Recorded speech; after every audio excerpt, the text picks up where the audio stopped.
Along the salt marshes of Massachusetts, a retired school teacher and his wife assist in the remarkable recovery of a majestic creature of the skies. It really is part of the community life. People in Westport are taking pride in seeing the osprey, and that's great. There's a place along the southeastern coast of Massachusetts where an entire population of animals almost disappeared.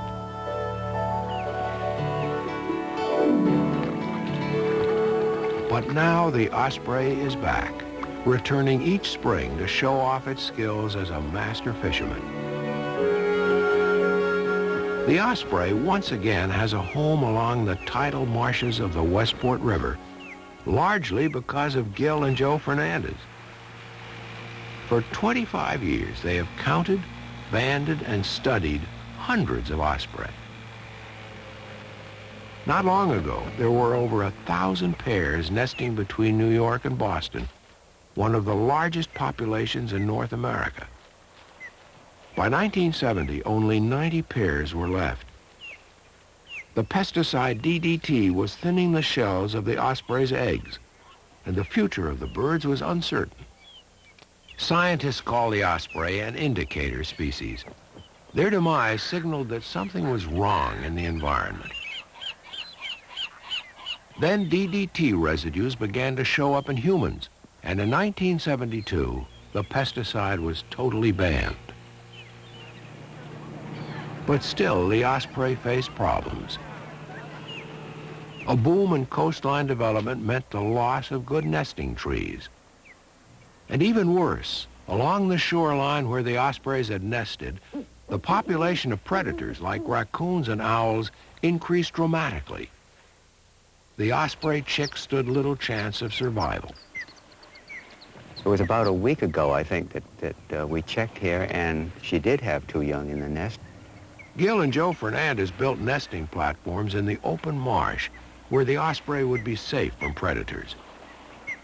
That's what all birds like, is a nice cup to put their eggs in. Using their own money, salvaged lumber, and the enlisted labor of friends, they built 76 nesting platforms.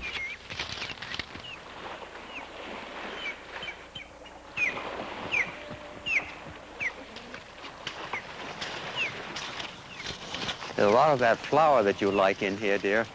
It's still in bloom? Yep, and there are bumblebees on it, too. Beautiful. Yeah.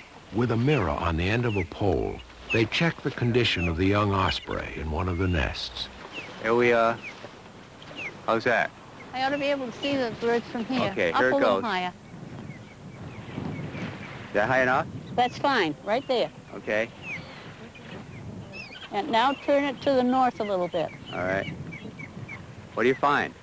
Oh, there are 2, and they're beginning to get their pin feathers. Oh, good. That means in another week or 10 days we'll be able to band them, right? I would think so, yeah. Okay? Yeah. Okay, that's good. I'm glad they made it. The osprey, he's what you might call the all-American bird. He's efficient. He's dedicated to his family. He is peaceful. It's really a remarkable, intelligent bird. Americans really should be proud of the osprey. The nesting platforms became a kind of billboard, advertising the plight of the osprey, and people began to take notice. We have people calling all the time wanting to have one in their yard or close by so they can watch the osprey. But we're delighted to do it because it means there's one more person that we know is looking out for the osprey and is concerned about their existence here in Westport. Westport resident Larry Dean and Gil Fernandez have built a friendship in their common cause of aiding the osprey. Spending time with Gil out on the river, helping to bring back birds that were, well, pretty near extinct. It's gratifying, and it gives you a good feeling when you're doing something for nature. People have been putting up nesting platforms since colonial times, but seldom on this scale. First, they have to find a good site for the platform. Yeah, good. And here's the feather right here. That's right where he wants it. That's a gold feather, for heaven's sake.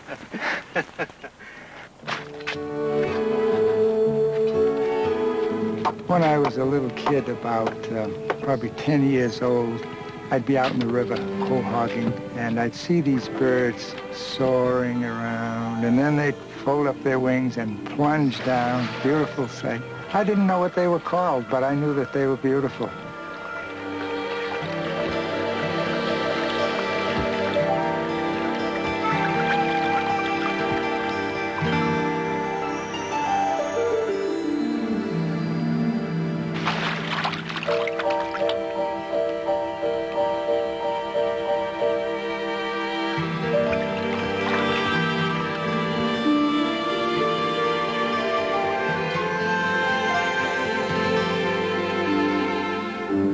To create what I think we have here is kind of a, I like to call my Osprey orchard, because, you know, when you see all these sticks, all these towers here on the marsh, it does sort of resemble an orchard, and our results are fruitful.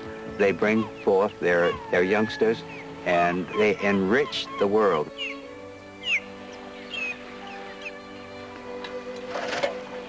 Awful quiet up there. I hope there's somebody home. As on so many other mornings, Gil and Joe Fernandez begin their day on the marsh. They will band a 7-week-old bird. Now we just get this hood on properly so you can breathe, but you can't see. Okay, there we go. That looks nice. Yeah, you look like a falcon. Okay, down we go. We get a nice band put on you. An ID, a social security number. Let's see what her eye is like. It's nice and clear. Since 1963, they've banded over 1,000 osprey. Their work provides valuable information for scientists at the U.S. Fish and Wildlife Service who need to know about migration patterns and population changes.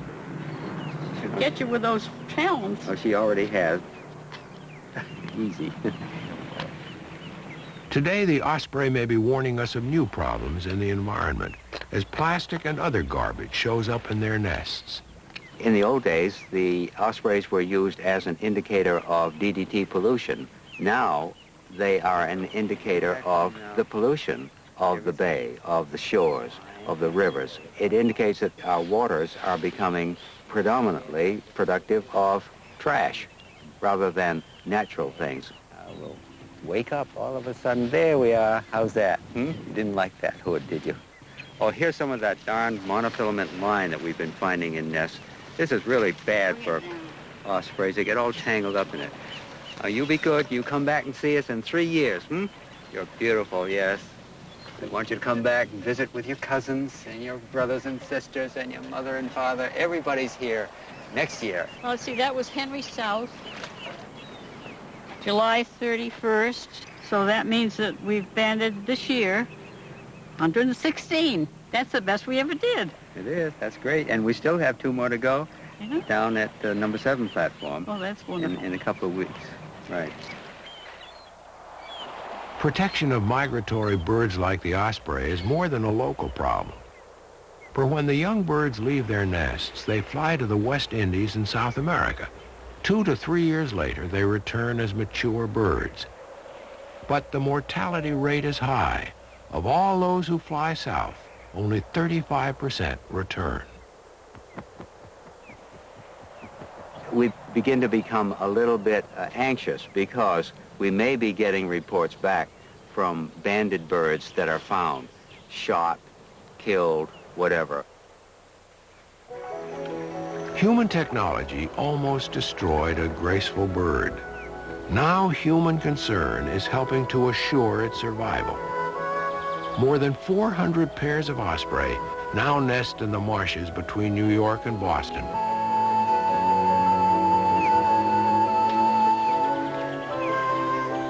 After 25 years of hard work, Gil and Joe Fernandez and their Westport friends continue to gauge the seasons by the flight of the osprey. The majestic osprey still graces the New England landscape because Gil and Joe Fernandez refused to stand by and watch it disappear.